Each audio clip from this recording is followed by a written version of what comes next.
Faltaban exámenes, sí, pero igual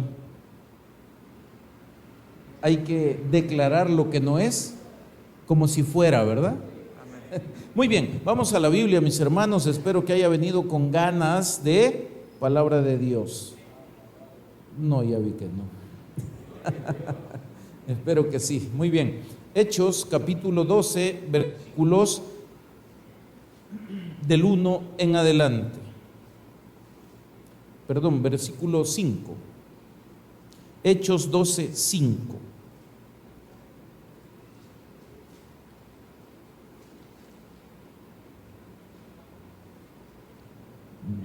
Hemos titulado, mis hermanos, la meditación de esta hora: cuando la iglesia ora, Dios actúa.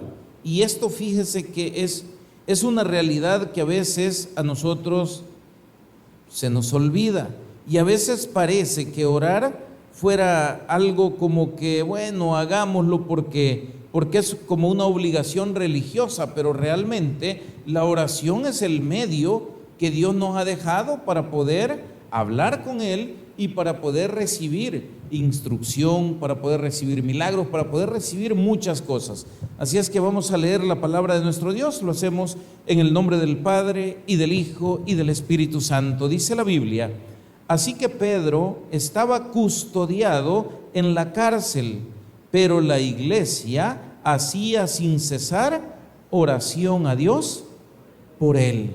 Vamos a leer una vez más. Dice: así que Pedro estaba custodiado, ¿a dónde, hermanos?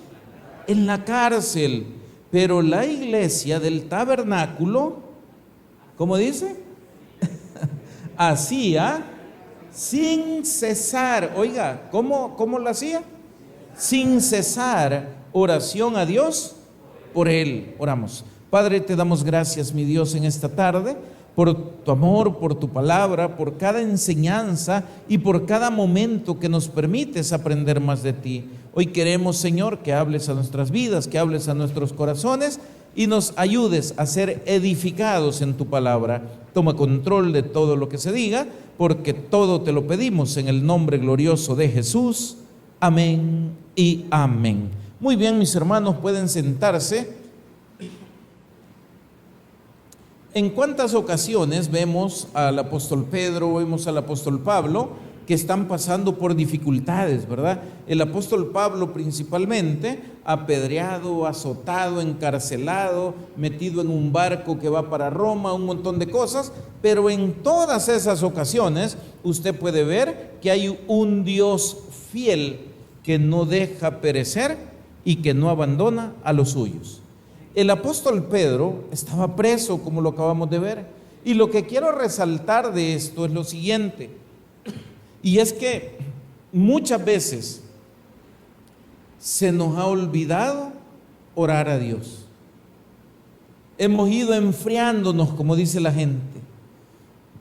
Oramos un ratito y a veces pensamos que volver a orar ya es mucho. No, si es que ya oré, no, es que no es así. ¿Cómo se debe orar verdaderamente? Aquí tenemos un ejemplo y una instrucción clara. El apóstol estaba pasando por una dificultad, estaba preso, estaba en la cárcel. Muy bien, ¿qué hace la iglesia? Ora. Pero ¿sabe qué hemos hecho nosotros casi siempre? Oramos una vez. Y ahí dice que oraban sin cesar. Se mantenían en oración, permanecían clamando a Dios. ¿Por qué? Porque sabían que Dios era el único que podía liberar al apóstol del problema en el que estaba. ¿Cuántos de nosotros sabemos de las dificultades que a veces entre nosotros como iglesia estamos sufriendo? Hemos pedido oración por personas. Esas oraciones no deberían ser solo las que hacemos aquí el día del culto. Esas oraciones deberían ser de manera constante. Cada vez que yo voy a la oración, debería acordarme de que tengo una tarea adicional, porque la tarea de siempre, ¿cuál es? La tarea de siempre es orar por mí y por mi familia, es pedirle a Dios dirección, es pedirle a Dios protección, pero la tarea, digamos lo adicional, aunque no debería ser adicional, es que aquellas personas que vamos sabiendo que dentro de nuestra congregación están teniendo dificultades, usted y yo deberíamos llevarlas en nuestras oraciones. Eso es muy importante. El día de hoy, por ejemplo, les voy a dejar una tarea a la hermana María, la abuela de Fabricio. Está mal, ¿verdad? Ok, creo que es ingresada. ¿Qué hay que hacer? Hay que orar, hay que pedirle a Dios. Mire, algún día, no lo digo por ella, por todos, algún día nos va a tocar irnos. Pero mire, la lucha hay que hacerla, amor. Mientras todavía estemos vivos, hay que orar, hay que pedirle a Dios. Ya cuando alguien murió, ya no va a estar diciendo, Señor, ahí te lo mando. No, él ya va para el lugar que le corresponde. Pero mientras estamos vivos, necesitamos la fortaleza de Dios. Hay situaciones que de verdad nos desestabilizan emocionalmente. Hay situaciones, ya sean enfermedades, problemas, necesidades, que a veces estamos viviendo, que nos hacen entrar en situaciones no de ansiedad ni de estrés, de pánico. Y estamos ahí que ya sentimos o ya vemos que el mundo entero se cayó encima de nosotros. Hermanos, yo les quiero recordar algo. El Dios al que usted y yo adoramos y servimos es todopoderoso.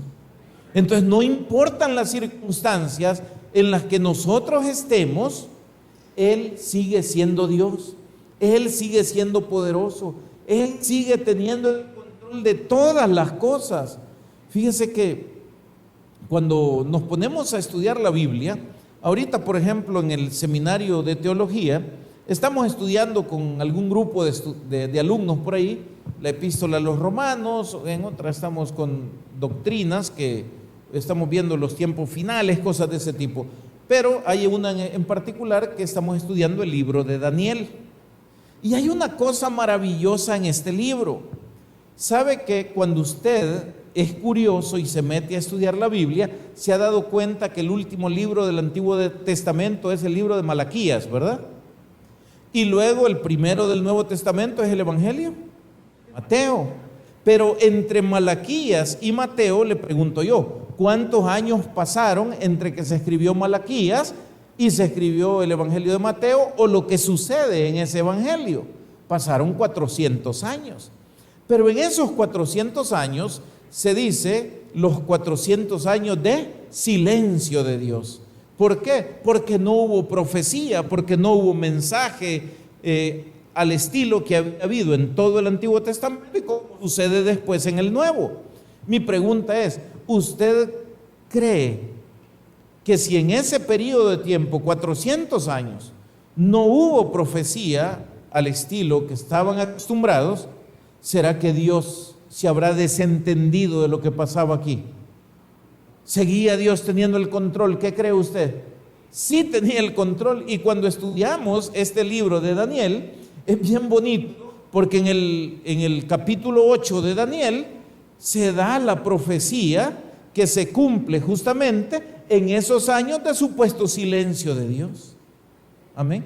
Entonces no es que Dios guardó silencio, es que Dios ya había dicho de manera anticipada qué es lo que iba a suceder en ese periodo. Pero si Él estaba diciendo que iba a suceder y justamente lo que Él dijo sucedió, significa que Dios tiene el control. Amén.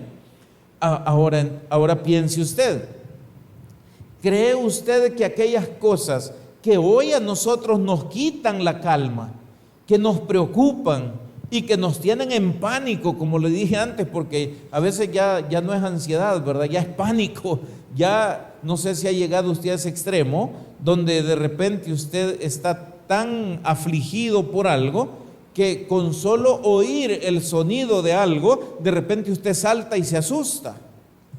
Entonces, a veces estamos ahí, pero le quiero decir, ¿cree usted que esas situaciones que usted vive le sorprenden a Dios? Dios ya sabe. ¿Y sabe qué? Dios no solo sabe lo que a usted hoy le está pasando, Él ya sabe cuál va a ser la salida de cada uno de nuestros problemas. Él ya sabe cuáles son los pasos que nosotros tenemos que dar para que aquella puerta de salida al problema se abra. ¿Cuál es la situación? Que Dios nos quiere enseñar por dónde es que debemos caminar. ¿Para qué? Para que cuando enfrentemos otra situación más adelante, ya no tengamos que esperar todo aquel gran tiempo, sino que ya hayamos aprendido y nuestros sentidos espirituales, por la práctica, dice la Biblia, se hayan agudizado, es decir, que los hayamos ejercitado de tal manera que después ya más o menos sepamos por dónde es que va la cosa y podamos salir más rápido de cada dificultad. Quiere decir que el proceso, que muchas veces se vuelve largo para nosotros, ¿por qué es? Porque Dios está trabajando nuestra mente, nuestro corazón, nuestras virtudes, nuestras debilidades, nuestros problemas. Él está por ahí, como ha visto a los escultores, dándole, ¿verdad?, a la estatua que están haciendo, poquito, poquito, poquito, ¿ok? Y de repente usted dice, mira, ya va tomando forma, ¿verdad? No sabía que era al principio, pero luego usted dice, mire, ya es tal cosa, aunque todavía no está terminada, pero usted ya le va viendo forma. Y así nos sucede muchas veces en las cosas de Dios.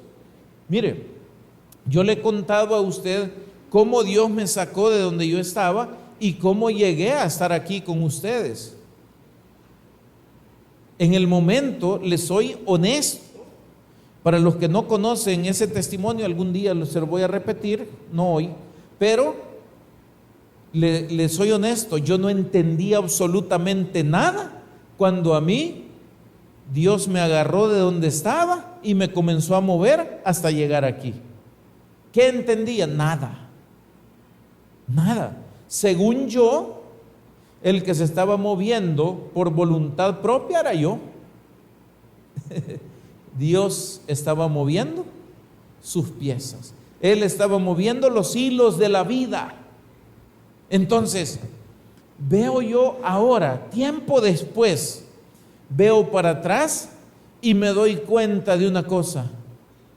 Más engañado, digo yo, no podía estar pensando que el dueño de lo que iba a hacer con mi vida era yo mismo. Estaba engañado. ¿Por qué? Porque después cuando veo para atrás y digo, sucedió esto, esto y esto, hasta llegar a esto.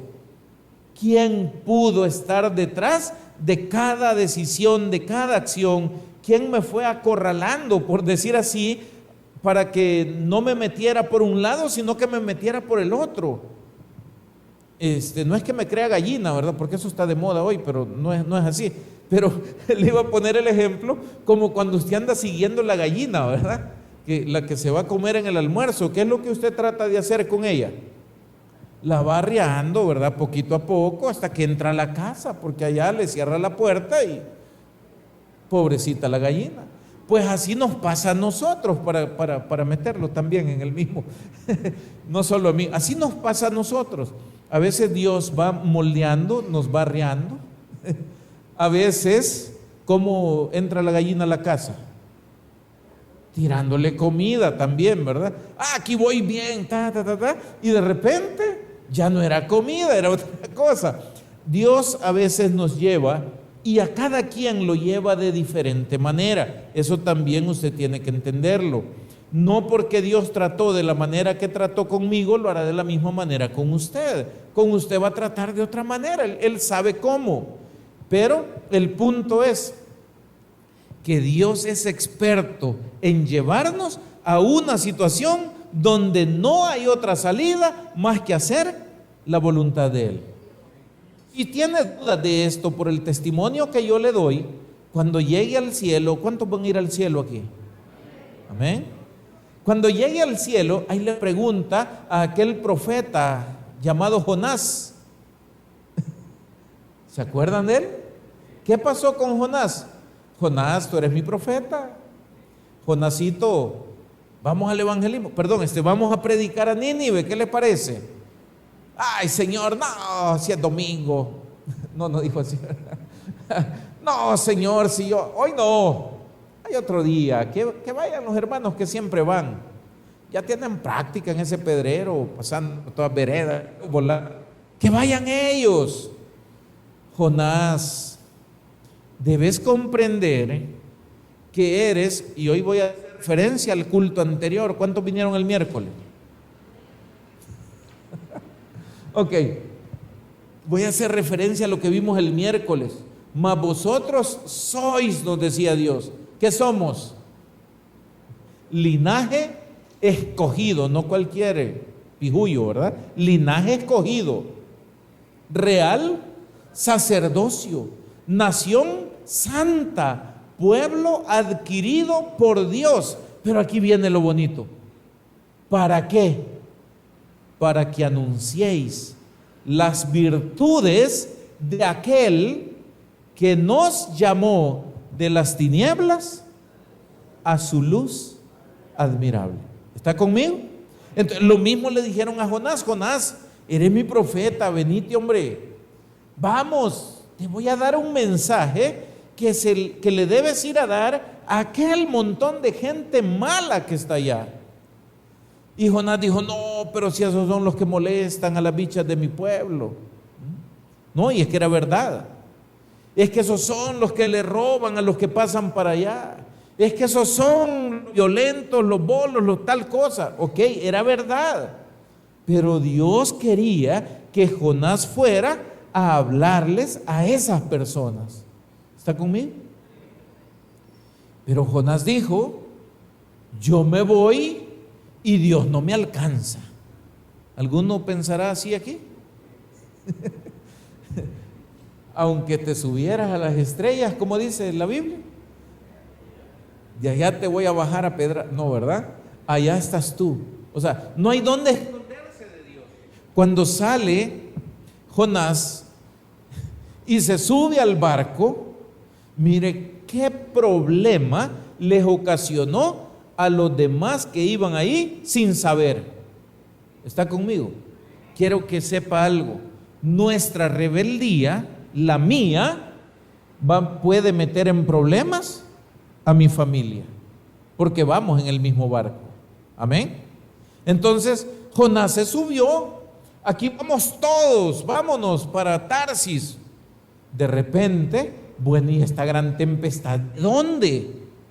Quiero hacer referencia muy breve porque no es el tema, pero dice la Biblia que la maldición no llega sin causa. No sé si usted ha leído ese versículo. Creo, no me acuerdo si es de Salmos, no, es de Proverbios. Es en Proverbios, ¿verdad? Como aquí los leemos siempre. Pero, entonces lo que está diciendo es que a veces nosotros estamos como esas personas que iban en el mismo barco con Jonás. Bueno, ¿y aquí qué está pasando? Bueno, pero ¿y por qué tanto problema? ¿Qué tengo que hacer? Tienes que buscar al rebelde que va con vos en el barco, que te está trayendo el problema. Le pongo otro ejemplo para que vea que esto no es invento. Josué tenía la promesa de vencer a todos los pueblos que estaban en Canaán, en la tierra prometida, ¿sí o no? Sí, pero ¿qué pasó? Cuando el mañoso aquel, ¿se acuerdan? Fue y agarró unos mantos babilónicos y unas cositas por ahí y dijo: no, si nadie me vio, las voy a esconder a mi casa. ¿Qué pasó con el pueblo de Israel en la siguiente batalla? Perdieron. Amén. ¿Por qué perdieron? Porque hubo uno en medio de todos que se la quiso llevar de vivo. Este dijo: Dios no me ve. Y aquel Jonás dijo: aquí no está Dios. Y los dos se equivocaron. Amén. Así es que nosotros hoy no nos debemos equivocar. Dios está en control de todas las cosas, en todas partes, en todo tiempo. No hay nadie que pueda saber más de lo que usted y yo hacemos cada día. Amén. ¿Qué pasó con Jonás, mi hermano? Hey, miren, nos vamos a ahogar todos. Y ya me imagino a Jonás, ¿verdad? Esto no es literal de lo que dice la Biblia, esto es parafraseado. Ya me imagino a Jonás, miren, tan raro, ¿verdad? No es invierno y la gran tormenta que se ha venido. ¿Tendré algo que ver yo quizá? Mira, ¿y vos de dónde sos? Ah, de tal parte, de allá, del Taber de Montañita. Ah, de allá. Wow, qué bueno, mira. ¿Y cómo llegaste a la cantina? ¿Cómo es que andas aquí en la cantina? No te creo. Y Jonás, no, yo soy de Israel y le sirvo al Dios de Israel. Dice, todavía huyendo, le parece. Por mi causa se les ha venido esta gran tempestad encima. Y Jonás, ¿y qué hacemos con vos? Si te tiramos y te matamos y sos inocente, nos metemos en un gran problema con ese Dios al que le servís. Y si te dejamos aquí y es verdad que es por vos, nos morimos todos. Esos son esos problemas que yo le digo. A veces nosotros ya tenemos pánico. ¿Y sabe por qué? Porque no hayamos qué hacer. ¿Está conmigo? Y viene Jonás, se le encendió la luz y dice, no hombre, no se preocupen, solo tírenme. ¿Qué? Te vas a morir si te tiramos, estamos en el mar. Solo tírenme, no se preocupen y todo se va a calmar. Él no sabía, pero Dios ya tenía su puerta de regreso. Amén. ¿Cuál era? La boca de aquel gran pez. Aquí va Jonás, ¡pum! Ya estaba el pez, a saber cómo andaba ese pez ahí, ¿verdad? ¿Usted cree que de casualidad pasaba por ahí? ¿Quién lo mandó? Quizás Dios, ¿verdad? Quizás, decimos todavía. Dios lo mandó porque Dios tiene cuidado hasta del último detalle de lo que Él va a hacer con nosotros. Por eso le digo, Dios nos va llevando como habíamos quedado, como la gallina, ¿verdad? No, por aquí, ¿verdad? Y ahí va la pobre gallina. ¿Ok? Así nos pasa a nosotros. Jonás no le tocó como gallina, le tocó peor. 3 días en la panza de ese pez. Ay, Dios. Ojo, póngale coco a esto. Y si Dios lo que quería era llevarlo de regreso para que predicara allá, ¿para qué lo deja 3 días? Piénselo. ¿Para qué lo dejó 3 días? ¿Qué hizo Jonás en esos 3 días adentro del pez? Orar sin cesar. Orar sin cesar. Señor, mira, perdóname. Señor, fíjate que no miro nada, aquí está todo oscuro. Sácame, por favor. ¿Verdad que así nos pasa? Sácame, Señor. Te voy a servir. Te voy a dar testimonio. ¿Ah? Otros dicen, voy a ofrendar, Señor. Cualquier cosa, pero que salgamos de la panza del pez. Amén. Ay, Dios. Y entonces viene, y después de que Jonás aprende la lección y entra en comunión con Dios en ese tiempo de oración a solas, alguno puede ir a la cárcel a estar a solas un rato para poder orar con Dios. Sí, mejor no digan amén. Entonces, una vez que pasó el proceso de aprendizaje de Jonás y de conciencia de él, se comenzó a mover el gran pez y lo fue a tirar a la orilla, camino de la ciudad donde él tenía que haber ido. ¿Está conmigo? Ok, hoy vuelvo y le pregunto, ¿será que tiene Dios el control de todas las cosas?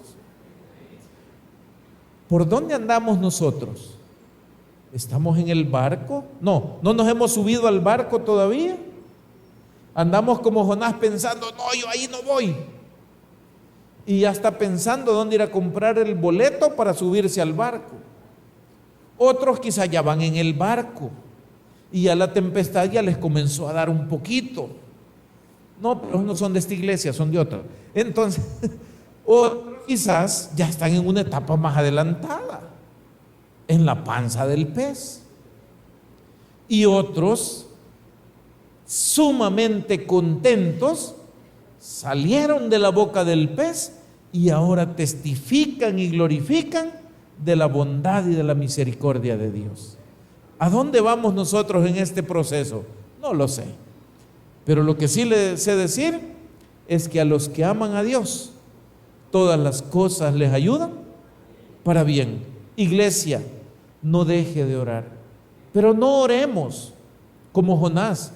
Y no me refiero al tipo de oración que hizo Jonás. Fue una oración muy bonita, no sé si ya la han leído. Léala si no la ha leído, léala. Es una oración muy bonita. Pero a lo que me refiero es a esto. ¿Dónde fue que Jonás se acordó de hacer esa oración tan bonita? Hasta estar metido en el fondo del problema. No esperemos llegar al fondo del problema. No piense que puede huir de Dios. Huyendo de las cosas de Dios, solo una cosa logramos: retrasamos la bendición que Dios tiene planificada para nosotros. ¿Sabe usted que Dios ya sabe todas las necesidades de todos nosotros de aquí hasta que nos muramos? Toditas las sabe Dios. Y estoy seguro que Dios ya tiene una puerta abierta para todas las necesidades que vamos a tener, si no nos hacemos los locos. No, es que es cierto, o sea, la puerta está abierta, la bendición está disponible, pero ¿qué es lo que hará Dios? Entregársela al que entra por la puerta, entregársela a aquel que está ahí cerca, al que está en el camino correcto. ¿Está conmigo? Ese es el problema, que a veces nosotros pensamos, y ojo con esto, pensamos que la bendición siempre Dios la va a traer y nos va a decir: vaya papito, ¿qué querés? ¿A dónde lo querés? Aquí, Señor, aquí, mira, aquí ponémelo. No. Muchas veces Dios va a querer que usted se mueva y le va a decir: mira, por el camino que vas, en lugar de acercarte, te estás alejando. Entonces, ¿cuántas veces en el Antiguo Testamento el Señor le dice al pueblo de Israel que se vuelvan a Jehová? ¿Verdad que es una frase muy, muy común en el Antiguo Testamento? Y les dice: ay, miren, conviértanse de sus malos caminos y vuélvanse a Jehová. Él será, dice la Biblia, amplio en perdonar. ¿Ya han oído eso? ¿O ya lo han leído? Ok. Entonces, ahí está la cuestión. Pero si estoy yendo por el camino que no es, entonces no estoy llegando a la bendición porque me extravié del camino. Y ese es el lujo, si fuera un lujo, que nosotros en este tiempo no nos podemos dar. ¿Está conmigo, hermano? ¿Sabe que en este tiempo extraviarse es demasiado fácil? Pero las consecuencias pueden ser fatales. Le voy a contar algo que Dios ya nos dijo desde hace mucho tiempo atrás. ¿Sabe usted que antes que se consume, digamos así, el tiempo del fin, hay una señal de la que casi nunca hablamos? Nosotros hablamos de que habrán guerras, que habrán pestes, que habrá hambre, que habrá nación contra nación y todo eso, ok. Pero también dice la Biblia: pero no vendrá antes que se dé la apostasía. ¿Qué es eso? El abandono consciente y deliberado de la fe. ¿Está conmigo? ¿Cuál es el fenómeno que estamos viviendo hoy? No aquí, en el mundo entero. Las personas tienen poco ánimo para congregarse. Las personas, cristianos, tienen poco ánimo para orar, hasta por ellos mismos. O sea, no estamos hablando de orar por otros, no, por ellos mismos. Las personas tienen poco ánimo para leer la Biblia. Y usted me dirá: pero ¿y esto por qué será? Y la gente a veces dice: es que el tiempo es malo. Sí, pero el problema es que nosotros no somos diligentes. ¿A qué me refiero con esto? La Biblia dice que nosotros debemos andar redimiendo el tiempo. No sé si se acuerdan de lo que dice la epístola de los Efesios, que debemos andar redimiendo el tiempo porque los días son malos. Ok, entonces le pregunto yo, hoy por la noche, porque este es un reto, iglesia, ¿a qué hora consigue que haya acción de parte de Dios? ¿Se acuerda que es el tema del que estamos hablando?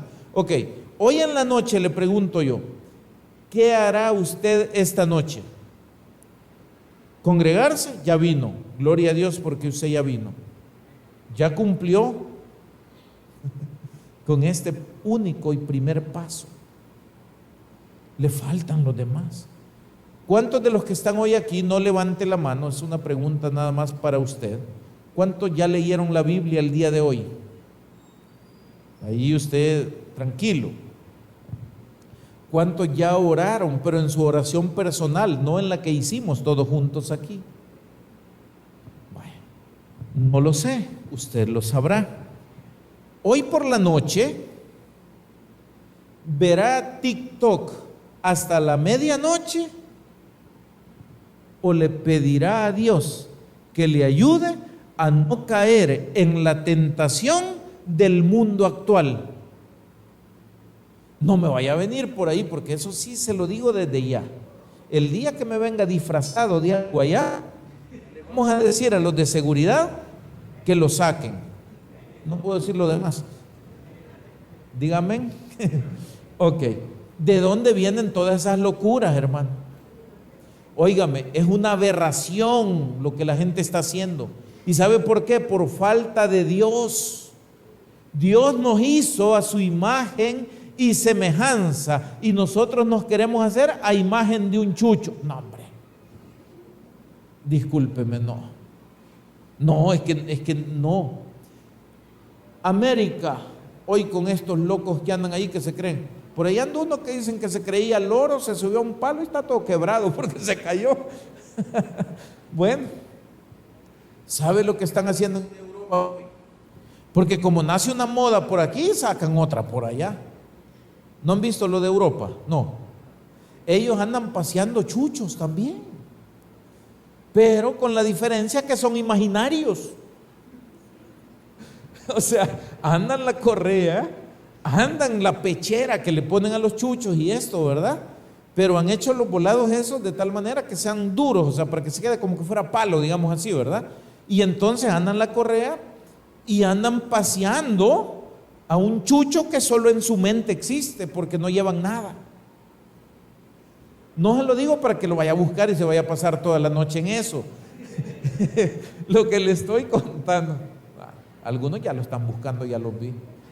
No voy a decir quién porque pues sí, pero ok, el punto es este. Sabe que en esas cosas nos hemos perdido y hemos dedicado gran parte de nuestro tiempo en lugar de la oración. No, hablando en serio, ya fuera de toda broma. ¿Sabe usted que ese tipo de cosas nos ha quitado el tiempo de lectura bíblica? Nos conformamos con que salga ahí en TikTok algún video corto de algo de la Biblia que ni sabemos si está correcto, pero así es que es de la Biblia. No, espérese, lea su Biblia. Amén. Ore, hable con Dios y dígale: Señor, leí lo que le pasó a Jonás. ¿Qué debería aprender yo, Señor, de esta historia? Dígame. ¿Qué debería aprender yo? ¿Andaré como Jonás, Señor? Aquí no hay mar.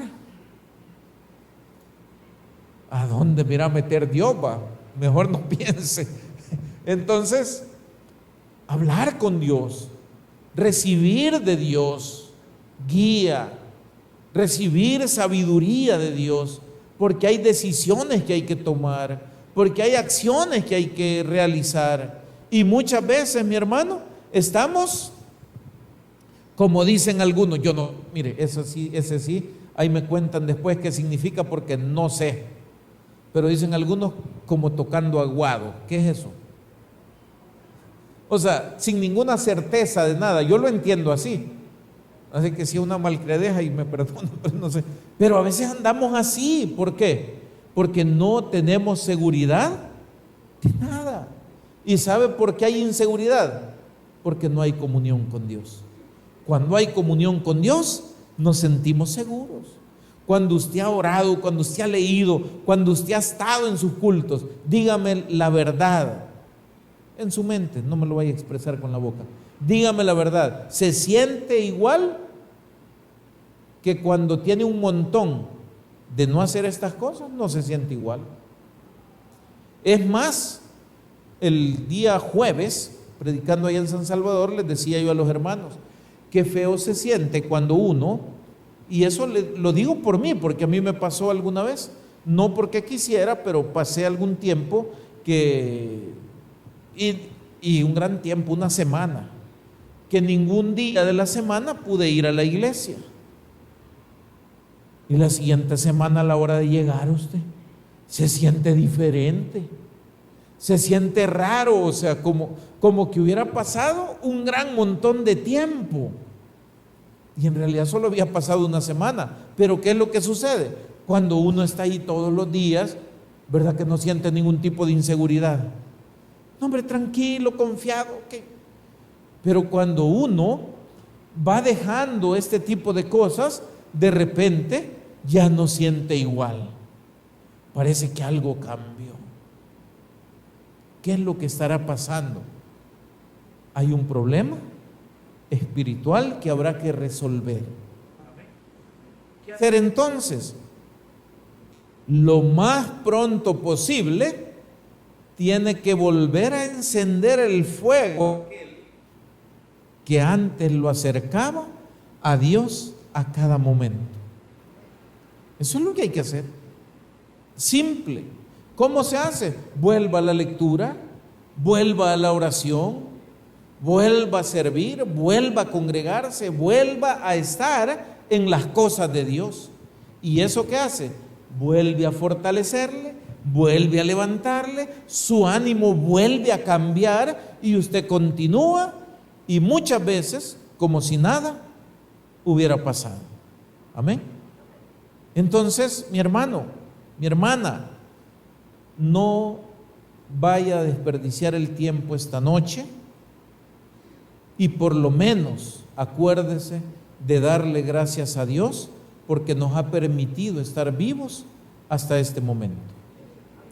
Dele gracias a Dios y le voy a dejar algo más. Dígale a Dios, gracias Señor por estos que están a la par mío que me sacan canas verdes, o sea, los que están en su casa. Agradézcale a Dios por su familia. Su familia no es casualidad, Dios tenía el control también. Ahí está. Entonces, al final, agradézcale a Dios por todo. ¿Sabe por qué? Porque va a botar un gran peso de encima. Va a botar un gran peso de encima porque entonces va a decir, gracias Señor porque vos me diste a esta pareja que yo tengo y no fui yo quien la escogió. Nadie dice amén, ¿verdad? Algunos casi se ahogan ahorita queriéndose reír, pero bueno. Ore, recargue baterías, no la del celular todavía, esa lo deja. Recargue sus baterías espirituales. ¿Qué le pasó al apóstol Pedro? La iglesia oró y mire el versículo 6, dice, y cuando Herodes le iba a sacar aquella misma noche, estaba Pedro durmiendo entre dos soldados, sujeto con dos cadenas, y los guardas delante de la puerta custodiaban la cárcel. Oiga, y cuando dice que Herodes lo iba a sacar, no crea que era así tan amablemente. Y luego dice, y he aquí que se presentó un ángel del Señor, y una luz resplandeció en la cárcel, y tocando a Pedro en el costado le despertó. Mire que afligido estaba Pedro.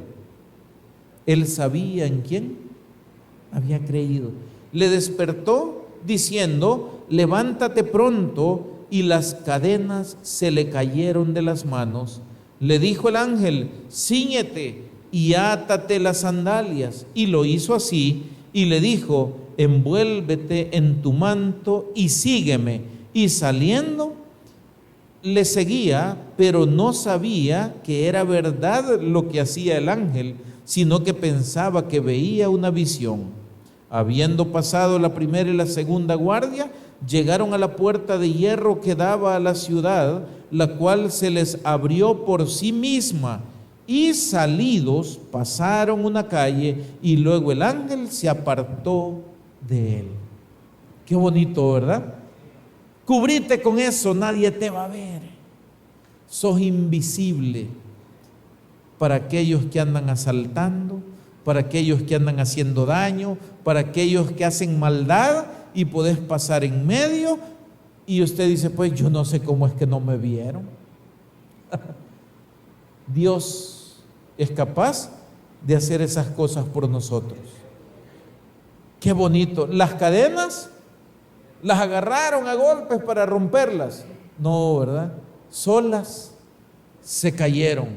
Y las puertas, que seguramente estaban muy bien cerradas, eran como las de esas modernas que hay ahora, que cuando usted se acerca, el sensor lo detecta y se abren solas, ¿verdad?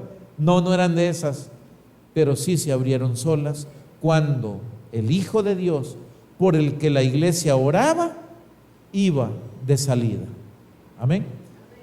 Su problema tiene solución. Las cadenas se van a romper, se van a caer, y las puertas se van a abrir, porque el ángel de Jehová, dice la Biblia, acampa alrededor de los que le temen y los defiende. Démosle al Señor un fuerte aplauso.